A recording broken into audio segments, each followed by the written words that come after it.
विठ्ठला, काल खूप मोठा चमत्कार केलास तू. 8 वर्षांनी सावली या घरापर्यंत आली. खूप सुखावली मी तिला बघून. एका क्षणासाठी असं वाटलं की सावली या घरात पुन्हा कायमची आली आहे. पण तिने या घराचा उंबरठा ओलांडलाच नाही. खूप दुखावली आहे ती. भूतकाळात जे काही घडलं त्याचे ओरखडे अजूनही तिच्या काळजावर आहे. सारंग आणि सावलीमध्ये खूप मोठा गैरसमज झालाय. त्यांच्या सुखी संसाराला कोणाची दृष्ट लागली कोण जाणे. आता तर सारंगलाही ती परत यावी असं वाटत नाही. विठ्ठला, त्या दोघांनी एकमेकांकडे पाठ फिरवली आहे. आणि सारंगचं असं म्हणणं आहे की सावलीने आता दुसरं लग्न केलंय. नाही, माझा या गोष्टीवर विश्वासच बसत नाही. सावली असं करूच शकत नाही. सावलीच्या गळ्यात सारंग सोडून दुसऱ्या कोणाचं मंगळसूत्र असूच शकत नाही. माझी तुझ्याकडे आता एकच प्रार्थना आहे.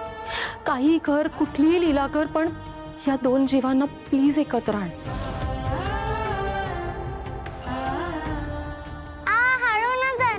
हा झालं, थांब.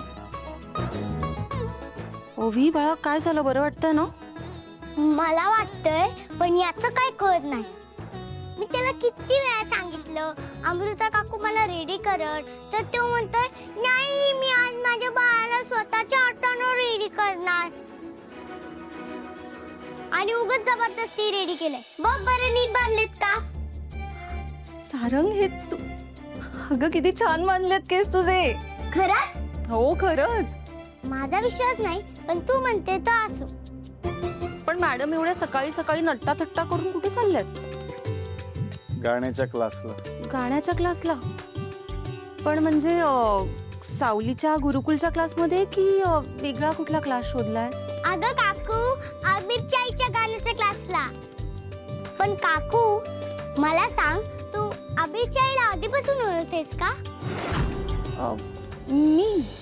मी कशी ओळखेन तिला? मग तू आत्ताच तर तिचं नाव घेतलं सावली म्हणून. आणि काल ती आपल्याकडे आली होती आणि तेव्हा पण तू तिला सावली सावली म्हणून हाक मारत होतीस की. तू आधीपासून ओळखतेस ना तिला? ओवी, अगं तुला गुरुकुलात सोडायला आले होते ना, तेव्हा मी आत गेले होते चौकशी करायला. तेव्हा 1-2दा भेट झाली होती. पण छान आहे तुझी टीचर. हो, मला पण खूप आवडतात त्या. गाणं पण छान शिकवतात आणि त्या माझ्यावर प्रेम पण खूप करतात. शहाणी आहेस. आणि तुझी टीचर पण शहाणी आहे. चल निघू आपण. बाय काकू. चक्रा. चल. बाबा पाणी दे. देतो पाणी.